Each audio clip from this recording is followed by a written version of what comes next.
The door locked behind me, the click echoing like a final judgment. My son and his wife drove me out saying, "We can't afford to keep you anymore," calling me a burden just because of a bag of groceries I bought myself. My son's silence hurt even more. I walked away, suitcase in hand, but not broken. In my bag was a key to a 4-unit building, a quiet gift left to me by my father. Now they live in my building, unaware that they must pay rent to the woman they saw as a burden. Before we dive deep into this dramatic story, don't forget to hit the subscribe button and turn on the notification bell so you won't miss any of our upcoming tales. And leave a comment to let us know where you're watching from. The cadence of chopping filled the kitchen with a false sense of serenity as the knife moved through the carrot with a gentle crunch. As I stood at the bar, sunlight poured in through the window, illuminating the fresh lettuce, vivid bell peppers, and a bunch of green onions that I had purchased with my own money. Fresh herbs and garlic filled the air, providing a momentary sense of comfort in a house that no longer seemed like mine. At 62, Evelyn Harper believed that I had found a haven in the modest suburban home of my son Nathan and his wife Clara. I had given their world my whole attention for 3 months, preparing meals, doing laundry, and bringing up their 4-year-old daughter Lily from preschool. I thought I was contributing, that my presence was a silent gift to a young family overburdened by the responsibilities of life. Then, sharper than the sword in my palm, Clara's words cut through the atmosphere. "Evelyn, it seems like you might not be contributing your fair share. Why should we continue to pay your bills?" My lungs were robbed of breath when her words struck me like a physical blow. My eyes darted to her face as I hesitated, the knife lingering over the chopping board. Standing by the sink, she had her arms crossed and her 30-year-old features set with a resolution that made me shudder. Her eyes showed no signs of reluctance or uncertainty. She meant each and every word. I looked over at my only child, Nathan, who was seated at the kitchen table, his 35-year-old body bent over his phone, thumbing through it without thinking. With a quivering voice, I replied, "Nathan, did you hear her?" He didn't raise his head. More sinister than Clara's remarks, his silence constituted a second betrayal. With his gaze remaining fixed on the TV, he whispered, "Mom, we've been over this. Groceries are not inexpensive. You've spent some time here. It seems increasingly likely that you are not making any effort at all." Not making an effort. The charge raged inside my chest like a wildfire. I had devoted my days to cleaning their floors, patching Lily's ripped gowns, and preparing casseroles that brought warmth into their house. When Clara lost her job this spring, I had to use my meager funds to pay for groceries and their electricity bill. To assist them in beginning their lives together, I had given them $20,000 from my retirement savings to buy this same home, and I was a burden now. A leech, I put the knife down, trembling in my palm for fear of dropping it. As though this chat were simply another duty, Clara's gestures were robotic as she tied up a trash bag with a vigorous tug. "This isn't sustainable," she continued in a clipped tone, "but we're not trying to be harsh. We cannot continue to feed an additional individual. Evelyn, it's not personal. It's about surviving." Stung was a bitter irony. I had endured years as a single mother, working extra shifts at a nursing home to afford Nathan's college applications, school supplies, and soccer cleats. Some evenings I had gone without food so he could eat. And now they used my survival as a justification to exclude me. "Do you want me to go?" I asked, hardly raising my voice above a whisper. "Too much food." Clara was fiddling with a dish towel and avoided looking at me. She said, "Perhaps your cousin could host you. Or one of those assisted living facilities for the elderly. You'd have your space." They both knew that my cousin Margaret had been absent for 10 years. Nathan stood up and let out a long sigh, as if I were the one exhausting him. "The rent is skyrocketing, Mom. Inflation, childcare, it's all crazy. This situation cannot continue." Looking at him, I tried to find the son I had nurtured, the one who called me from college to say he missed my cooking, the one who clung to me in thunderstorms. However, the youngster had vanished to be replaced by a guy who viewed me as a budget line item. I recalled the $20,000 I gave them for their wedding, the late evenings I spent sewing his Halloween costumes, and the Christmas feasts I skipped to get him a new coat. Now, I was nothing more than a grocery bill, like an unfulfilled promise my suitcase waited by the door packed.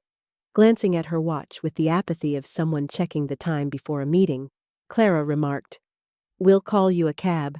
Evelyn, you'll be all right." I wanted to yell to remind them of every dollar, every sacrifice, every restless night, but you always end up on your feet. Rather, the weight of my backpack grounded me when I lifted it up. With my goods in the refrigerator and my prepared dish still warm on the counter, the kitchen was a shining testament to my labors. I refrained from crying. Clara rolled her eyes when I said, "I paid rent here for a year to keep you two afloat," as I made my way to the door with steady strides. "Thank you, but that does not grant you permanent residence." The reality settled like dust as I nodded. "All right." With a finality that reverberated in my bones, the door behind me clicked shut, the lock clicking into position. Forever. I felt the earth change beneath me as I stood on their porch, the autumn air stinging my knuckles. They believed that I was worthless and should be thrown away. They were unaware that a lawyer had contacted them hours before. I inherited the totally paid-off fourplex in the center of the city that belonged to my late brother Thomas. I hadn't told them because I wanted to see how they would react if they thought I had no control. I have my response now. The city lights flashed by like unshed tears during the silent haze of the taxi trip to the motel. Cradling my bag, its battered handle cutting into my palm, I sat in the rear. When I gave him the address of a cheap motel close to the train station, the driver, a gray-haired man with gentle eyes, simply nodded without asking any questions. The hurt of Nathan and Clara's remarks made every beat of my knotted knot of a heart seem heavy. Food. A loaf of bread, a carton of eggs, and the goods I had purchased myself were all that was involved. The years I had raised children through hardships and storms were boiled down to a single resentful grumble about having another mouth to feed. I pictured Nathan as a boy rocking him through a fever of 104 degrees with his small body quivering and his fevered forehead pushed against my breast at 3 a.m. I was stirring chicken soup with one hand while whispering to the ER on the phone that everything would be okay. Memories of the birthdays I missed, the night shifts I worked at the nursing home, and the raw hands I had from cleaning bedpans to pay for his textbooks flooded my mind. When my mother's car broke down in college, I considered pawning her sapphire ring so he could travel to his internship. I silently sent them money for utilities after Clara lost her work during the epidemic, giving them the impression that Nathan's bonus had arrived early. Additionally, I stayed up late with Lily after she was born, soothing her to sleep so they could rest and stocking their freezer with lovingly prepared meals. Now, however, none of it mattered. Not to them. The hotel room was a tiny, dismal box with a window that shook with every wind, 2 flickering lamps, and a shower that sounded like it was about to give out. I refrained from unpacking. With my phone weighing heavily in my fingers, I perched on the side of the bed and gazed over a text message that my sister Ruth had sent that morning. "Do you want the key?" Like a rope handed to a drowning woman, it's straightforward and uncomplicated. Since our father's death, Ruth and I had hardly spoken, with the years tearing us apart like driftwood on a river. However, this moment was not like the others. It served as a lifeline. Despite the pain in my chest, I called her back in a calm voice. "I'm prepared," I declared. She didn't probe further or inquire about the specifics of Nathan and Clara's actions. She just provided me with the address of the fourplex our father left us hidden away in a private trust and a secret he had kept from the public. "It's also yours," she declared.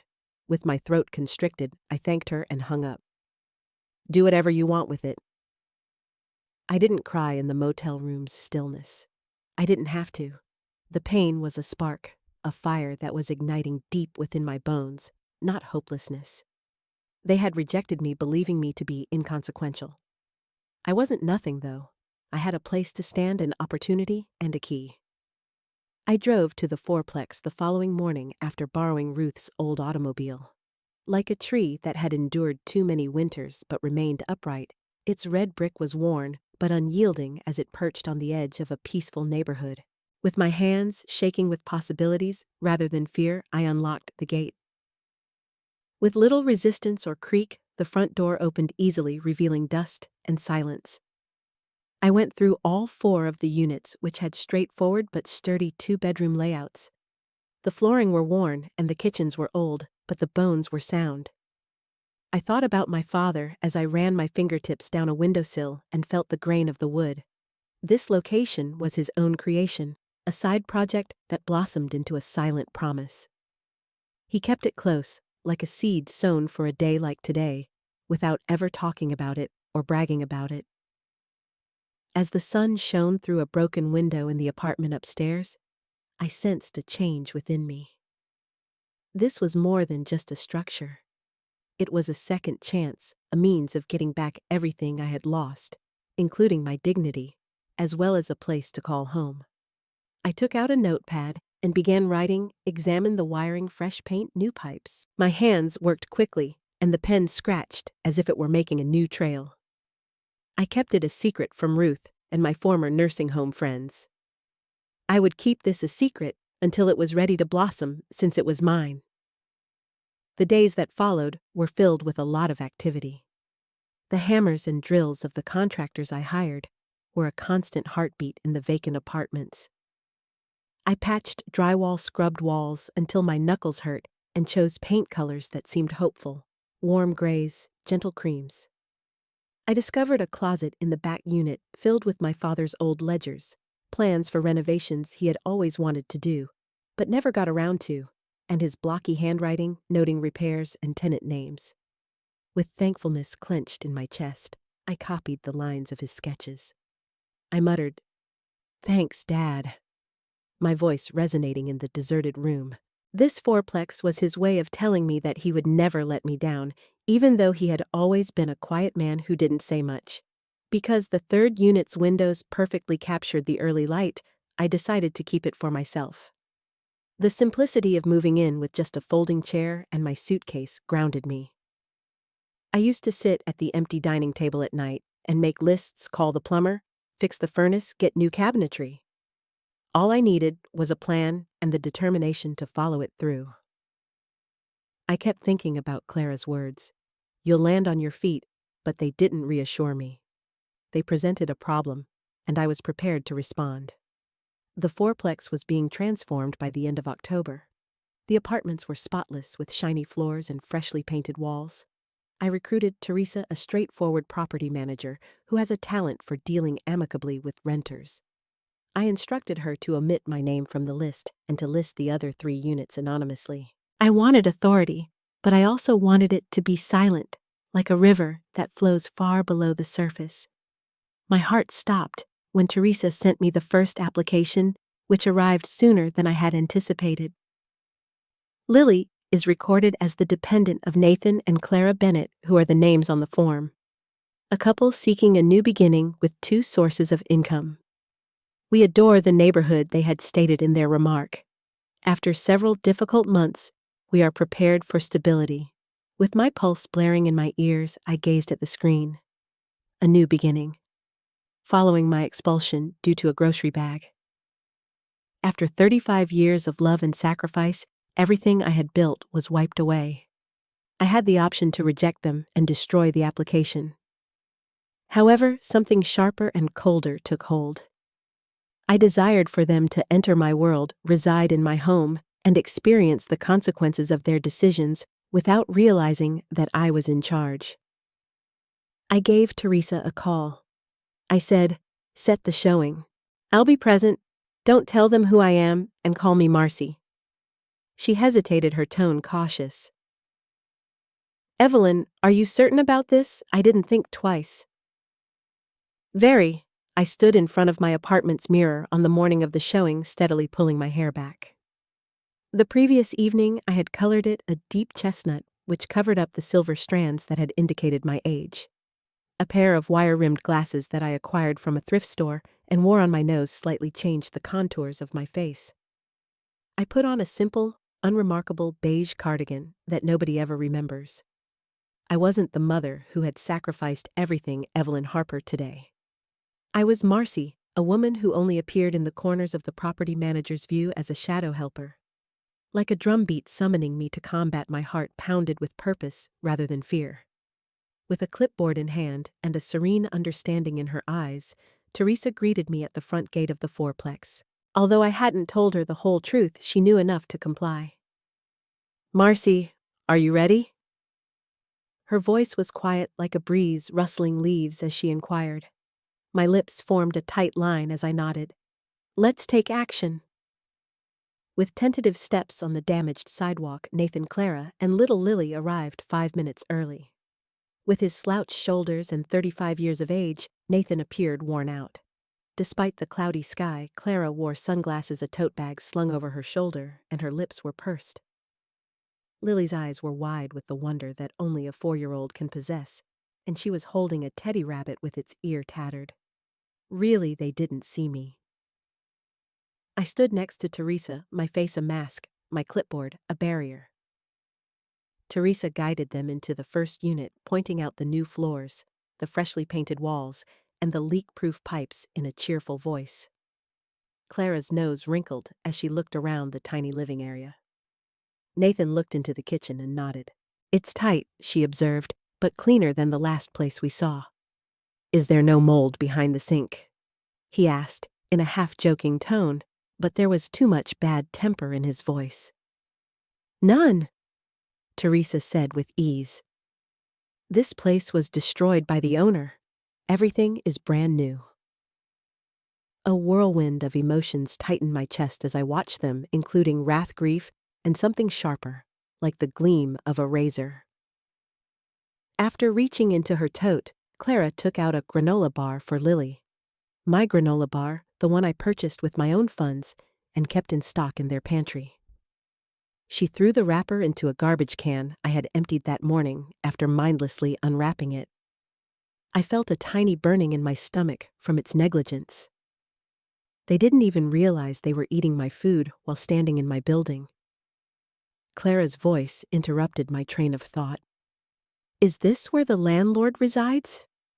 she asked in a harsh tone, as if she were sniffing out trouble. Teresa gave me a cautious look and said, "The last one was always hovering, judging us." She stated, "The owner does not reside on the property." With her sunglasses covering her eyes, Clara gave me a brief checkup and said, "Marcy here just helps with renovations and screenings." "Well," she said, "recent family drama has been enough for us. We don't need somebody breathing down our necks, Marcy. I don't mean to offend. Drama in the family." The remark struck like a blow to the head. My hands remained solid on the clipboard, and my face remained motionless. I continued my voice, even as a river flowing over stones. "You'll find this place peaceful." "This one's mine." Lily hurried inside a bedroom, her voice booming. "The walls are thick." Nathan trailed behind, murmuring about the cost of rent. How this place was superior to others, and how they could now finally have room. I noticed a slight relaxation in Clara's shoulders, as though she felt like they had settled in. They were unaware that they were on my property. I noticed how Nathan averted his eyes from me while they investigated, and how Clara's fingers clenched around her tote as I talked.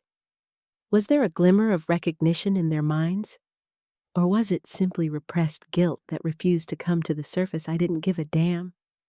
I came to see them to compare their statements to those they had made to me months prior. "We'll accept it," Clara remarked suddenly as she turned to Teresa. "If the lease is reasonable, don't raise the rent in 6 months, please." Nathan nodded, his voice weary but optimistic. "We don't want any difficulty, only steadiness, stability." A cruel echo of the life I had attempted to give them, the word twisted in my chest. I gave a single steady nod. Teresa escorted them out and said she would send the lease papers, so I lingered behind and traced the edge of the countertop I had selected and paid for with my fingers. Of course. Lily skipped between them as they walked away hand in hand, completely unaware of the storm that was building underneath. After locking the door and climbing the stairs to my apartment, I stood in silence, my heart racing with an odd, ferocious intensity. Did they desire stability? However, I would provide stability to them on my terms. Within a few days, they had signed the lease, their names scribbled on the pages I had carefully marked. My name was hidden behind layers of secrecy as Teresa took care of the paperwork. Their possessions, which included dishes I had purchased for them 2 Christmases prior, a framed print I had assisted Clara in selecting at a flea market, and a couch I had cleaned when Lily spilled her juice, were a patchwork of familiarity when they moved in on a crisp Saturday. I felt like a ghost watching my own life from my window while they unpacked. They were unaware that they were building a home within my home, adhering to my rules. They were excellent tenants for the first month. There were no complaints, no calls regarding creaking flooring or leaking faucets, and the rent arrived on schedule. Occasionally, I caught a glimpse of them in the hallway, Nathan averting his gaze while Clara nodded courteously. I kept my distance, using my colored hair and glasses as a covert camouflage. However, when November arrived, the rent was 3 days, then 5 days past due. Teresa texted me asking whether I preferred to pay grace or incur a late fee. I assured her that there would be no exceptions to the cost. The following day, Clara sent a scathing and angry email. There's a mistake. According to our bank, the payment was successful. Teresa sent her a clear and concise transaction log, posted on the 5th. It's 3 days late. In December, there was yet another delay, 5 days this time, and an additional cost. Then Nathan typed a complaint in his hasty handwriting the renter upstairs stomps. It's late at night. As I read it, I let out a low, sour laugh. I was walking barefoot around my apartment, my steps as soft as a whisper. They were unaware that they were listening to me.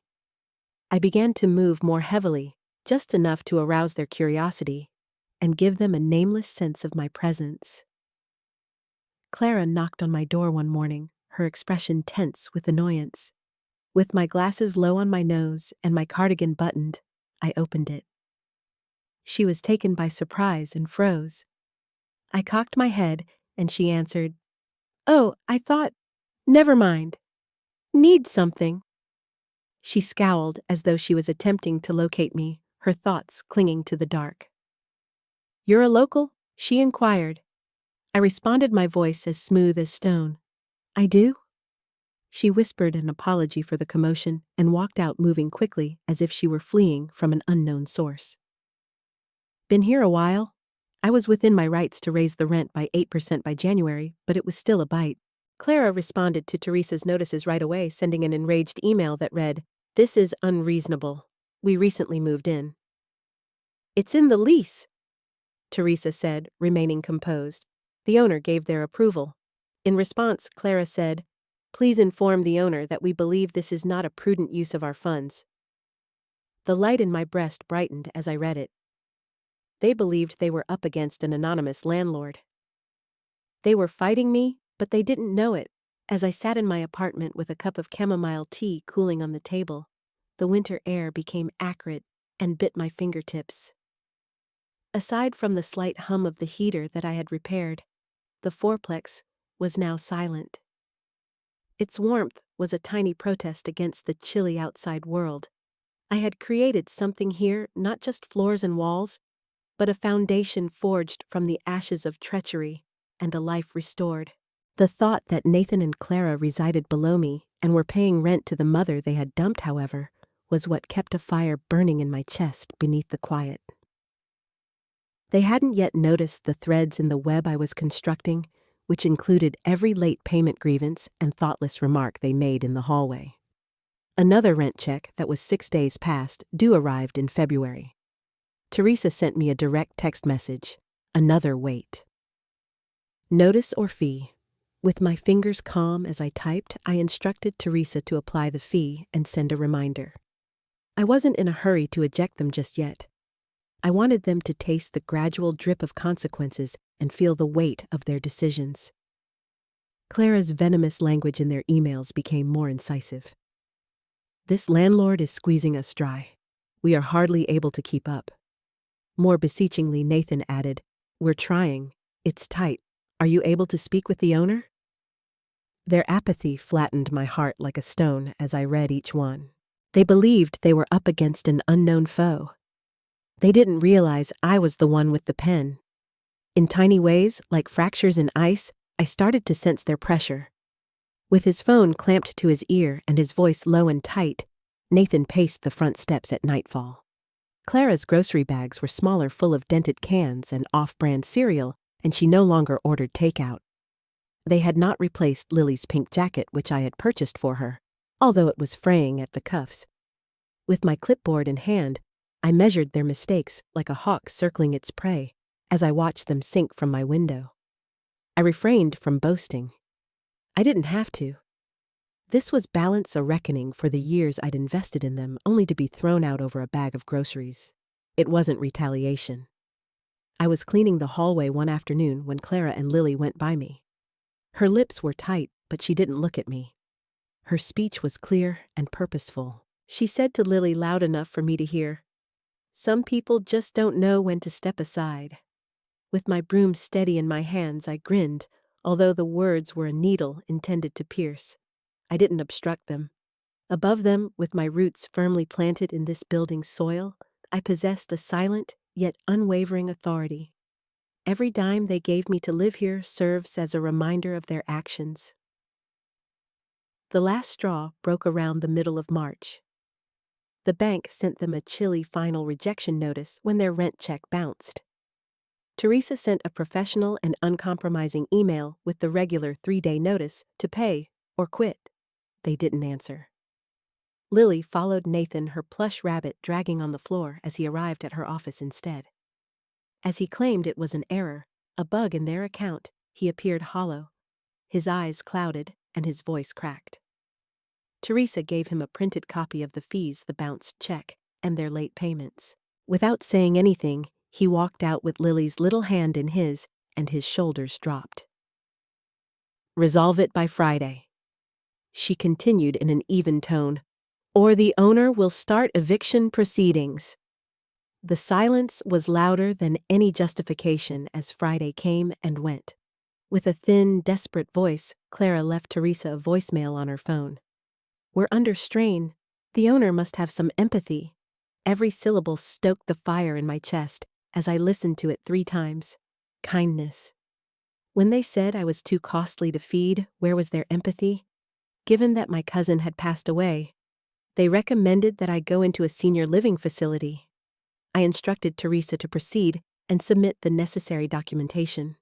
With an eviction notice in hand, I went down to their apartment on March 21st at 7:42 a.m. The paper was sharp against the wood as I taped it to their door and stood there taking in the silence.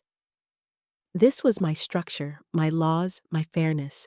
Clara's cry broke the morning 2 hours later. With a phone in one hand and Lily pulling inside with the other, she tore down the notice and rushed outside in her robe. She dialed frantically, her voice rising in the silent air. As I looked from my window, my heart steady. A few minutes later, Teresa gave me a call. She stated, "They want a meeting. In person. They're threatening to sue, claiming it's retaliatory." Something sparked inside of me, maybe the excitement of the hunt or satisfaction. I said, "Set it for tomorrow. Noon, my unit." I was up all night ironing my outfit, which consisted of a basic blouse and skirt without a cardigan or glasses. I prepared a new copy of their lease with all of the terms underlined in yellow, a roadmap of their accomplishments and shortcomings. I was prepared to take off Marcy's mask. When noon came, I buzzed them in while maintaining a steady pulse.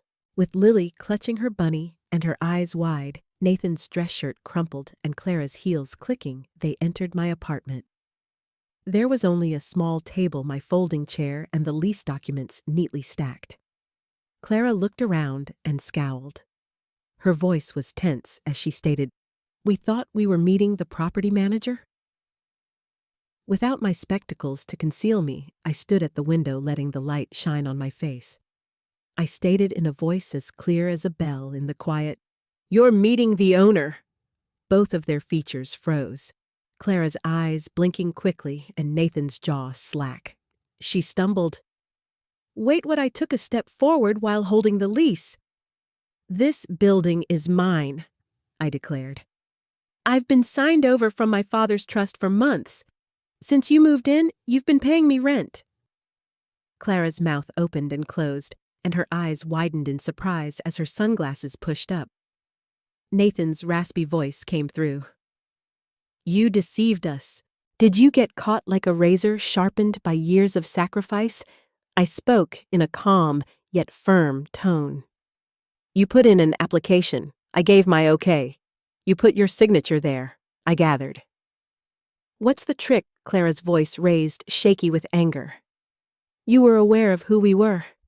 You allowed us to enter knowing—" I interrupted, my voice firm. "I granted you the autonomy and accountability you desired. Consequences now." Lily looked bewilderedly around Clara's leg, her rabbit hanging. With a cracked voice, Nathan took a step forward. "Please, Mom. We have a child. We're having trouble. We're not perfect, are we? Avoid doing this. Errors." Like a stone thrown in quiet water, the phrase hung heavily. I spoke quietly and purposefully. "You threw me out. I paid for the bread, eggs, and groceries myself. I was deemed a burden by you, and now I get to choose who lives here." Clara's face contorted, her voice a hiss.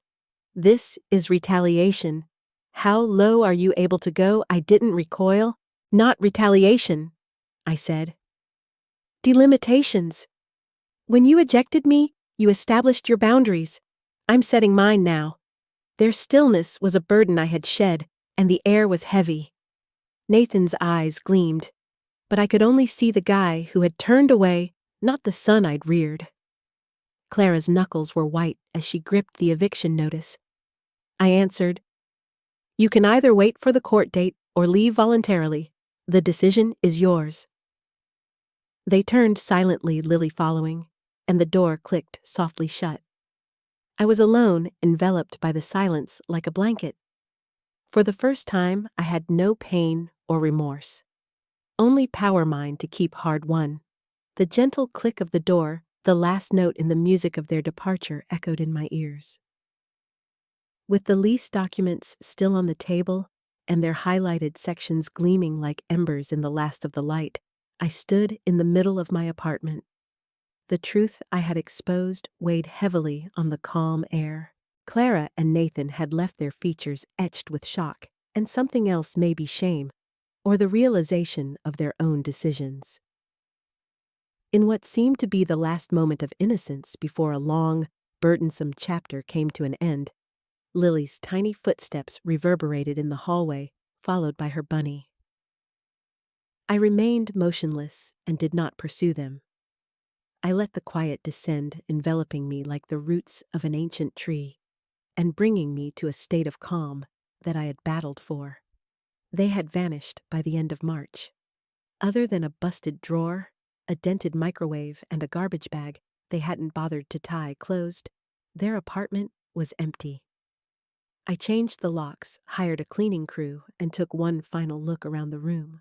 The floors shone when I touched them, and the air smelled like freshly painted walls, yet the specters of their existence persisted, memories I'd carried like stones, dishes I'd purchased, and stains I'd cleaned. I didn't feel sad for them. With my broom steady, I swept the unit clean and shut the door.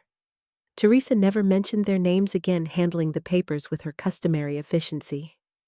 Without using words, she realized that this was more than just a landlord's responsibility.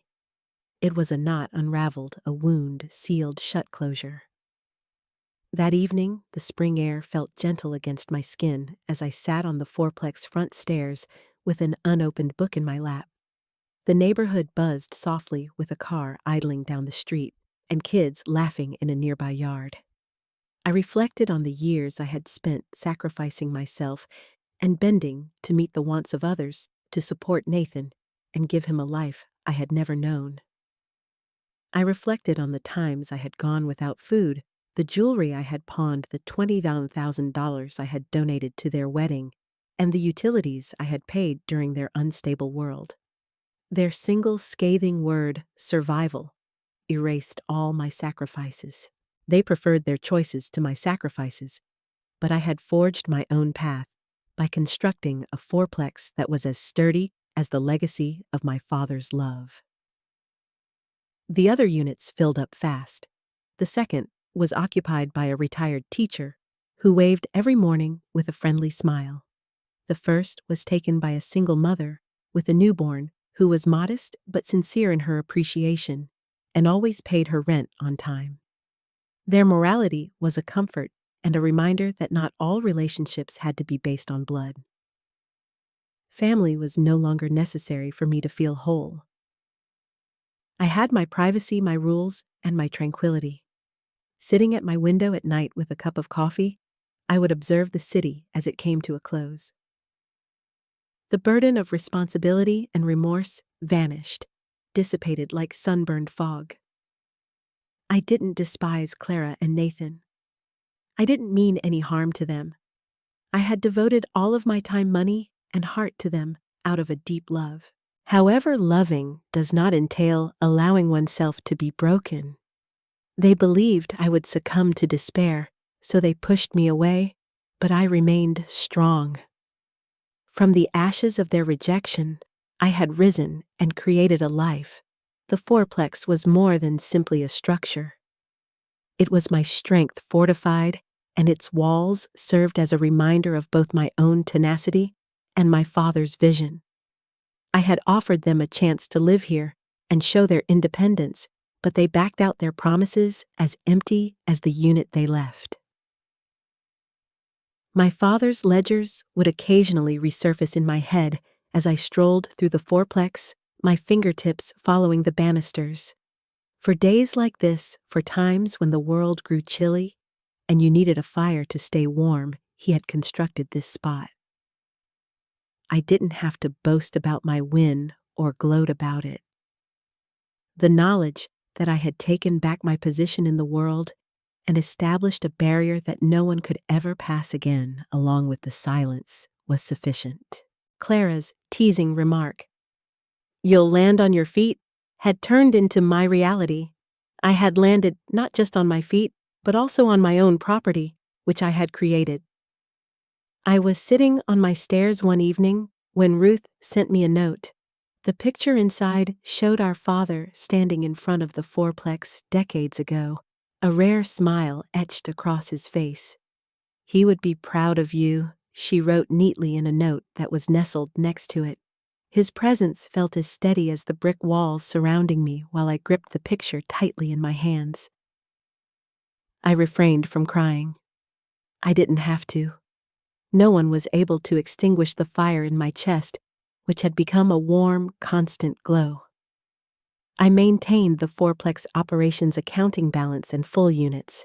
I nodded to my tenants and struck up a conversation about the area, the weather, and the little pleasures of everyday life. I didn't turn around or wonder where Clara and Nathan had disappeared to. I had made my decision, and they had made theirs. I discovered that peace was the rarest gift, more valuable than a home, a bank account, or any paid-off debt. It was the silence I had created for myself, the life I had forged on the jagged edge of betrayal. I had given them opportunities, love, and support. I distanced myself from them when they said I was too much to feed, and I discovered who I was in that distance,